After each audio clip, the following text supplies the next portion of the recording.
ସମସ୍ତଙ୍କୁ ନମସ୍କାର। ମୁଁ ଆଶା କରେ ଆପଣମାନେ ଏହି ଦିନମାନଙ୍କରେ ସମସ୍ତେ କୁଶଳରେ ଅଛନ୍ତି। ଏଣୁ ଆସନ୍ତୁ ପ୍ରିୟ ବନ୍ଧୁଗଣ, ଆଜି ଆମମାନେ ଏକ ବିଷୟ ନେଇ ଆଲୋଚନା ମଧ୍ୟକୁ ଯିବା। ତାହା ହେଉଛି ଆମ୍ଭେମାନେ କାହିଁକି ସତେଜ ଦେଖାଯାଇନଥାଉ।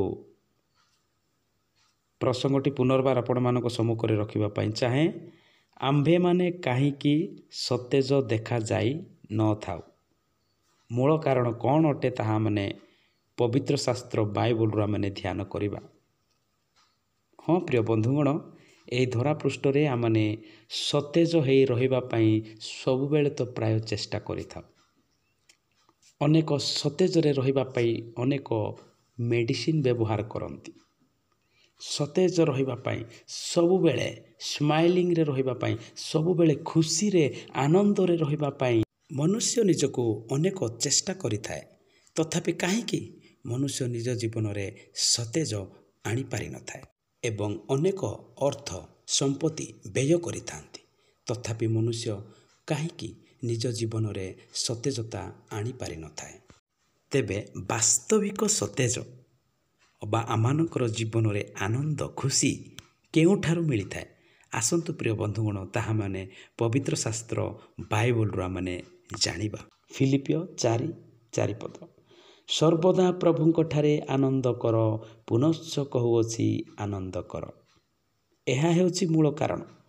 ଆମ୍ଭେମାନେ ସର୍ବଦା ପ୍ରଭୁଙ୍କଠାରେ ଆନନ୍ଦ କରୁନାହୁଁ, ଏଥି ନିମନ୍ତେ ଆମେ ସତେଜ ଦେଖାଯାଉନାହୁଁ।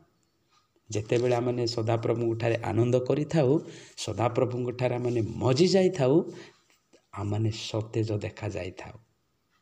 ଆସନ୍ତୁ ପ୍ରିୟ ବନ୍ଧୁଗଣ, ଆମ୍ଭେମାନେ ସତେଜ ଦେଖାଯିବା ନିମନ୍ତେ ସଦାପ୍ରଭୁଙ୍କଠାରେ ସର୍ବଦା ଆନନ୍ଦ କରିବା।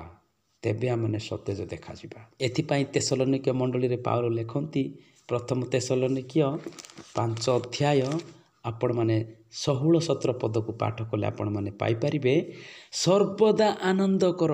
ସତେଜ ଦେଖାଯିବ ନିମନ୍ତେ ସର୍ବଦା ଆନନ୍ଦ କରିବାକୁ ପଡ଼ିବ। ଦ୍ୱିତୀୟ ବିଷୟ, ନିରନ୍ତର ପ୍ରାର୍ଥନା କରିବାକୁ ପଡ଼ିବ। ସର୍ବଦା ସତେଜ ଦେଖାଯିବା ନିମନ୍ତେ ନିରନ୍ତର ପ୍ରଭୁ ଯୀଶୁଖ୍ରୀଷ୍ଟଙ୍କଠାରେ ପ୍ରାର୍ଥନା କରିବାକୁ ପଡ଼ିବ। ତେବେ ଆମେମାନେ ସତେଜ ଦେଖାଯିବା। ଏତବ୍ୟତୀତ ଆଉ କୌଣସି ମାଧ୍ୟମ ନୁହେଁ ଆମ୍ଭେମାନେ ଏହି ଧରାପୃଷ୍ଠରେ ସତେଜ ଦେଖାଯିବା। ଯେତେବେଳେ ଆମେମାନେ ଦାନିଏଲଙ୍କ ବିଷୟରେ ଚିନ୍ତା କରୁ, ଏଠାରେ ଏହି ପ୍ରକାର ଲେଖାଯାଏ। ଦାନିଏଲ 1:8 ମାତ୍ର ରାଜାର ଆହାର୍ୟ ଦ୍ରବ୍ୟରେ ଓ ତାହାର ପାନୀୟ ଦ୍ରାକ୍ଷାରସରେ ଆପଣଙ୍କୁ ଅଶୁଚି ନ କରିବା ପାଇଁ ଦାନିଏଲ ନିଜ ମନରେ ସ୍ଥିର କଲେ। ଏହେତୁ ସେ ଯେପରି ଆପଣଙ୍କୁ ଅଶୁଚି ନ କରନ୍ତି, ଏଥିପାଇଁ ସେ ନପୁଂସକାଧିପତିଙ୍କୁ ନିବେଦନ କଲେ। ଦେଖନ୍ତୁ ପ୍ରିୟ ବନ୍ଧୁଗଣ, ଦାନିଏଲ ଏହି ପ୍ରକାର ଏକ ଚୁନୌତି କଲେ, ତଥାପି ସେ ସତେଜ ଦେଖାଗଲେ। କାହିଁକି? ଦାନିଏଲ ସଦାପ୍ରଭୁଙ୍କଠାରେ ଆନନ୍ଦ କରୁଥିଲେ ଏବଂ ସଦାପ୍ରଭୁଙ୍କଠାରେ ଜଣେ ପ୍ରାର୍ଥନା କରିବା ଜଣେ ବ୍ୟକ୍ତି ଥିଲେ।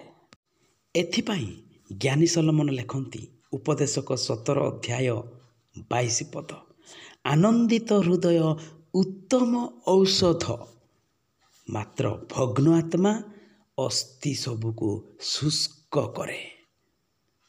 କେତେ ଉତ୍ତମ ବିଷୟ!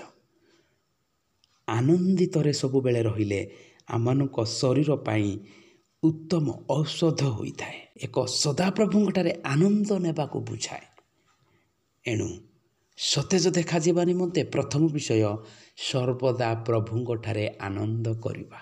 ଦ୍ୱିତୀୟ ବିଷୟ, ସର୍ବଦା ଅର୍ଥାତ୍ ନିରନ୍ତର ସଦାପ୍ରଭୁଙ୍କଠାରେ ପ୍ରାର୍ଥନା କରିବା।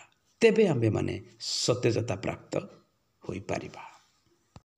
ଏଣୁ ଆସନ୍ତୁ ପ୍ରିୟ ବନ୍ଧୁଗଣ, ବାସ୍ତବିକ ସତେଜତା ପ୍ରାପ୍ତ ହେବା ନିମନ୍ତେ ଆମେ ସର୍ବଦା ସଦାପ୍ରଭୁଙ୍କଠାରେ ଆନନ୍ଦ କରିବା ଏବଂ ସର୍ବଦା ସଦାପ୍ରଭୁଙ୍କଠାରେ ପ୍ରାର୍ଥନା କରିବା। ଆସନ୍ତୁ ପ୍ରିୟ ବନ୍ଧୁଗଣ, ଆଜିର ଏହି ଅଳ୍ପ ଆଲୋଚନା ମଧ୍ୟ ଦେଇ ପ୍ରଭୁ ଯୀଶୁଖ୍ରୀଷ୍ଟ ଆମମାନଙ୍କୁ ସମସ୍ତଙ୍କୁ ଆଶୀର୍ବାଦ ଏବଂ ସତେଜତା କରନ୍ତୁ। ଆମେନ୍।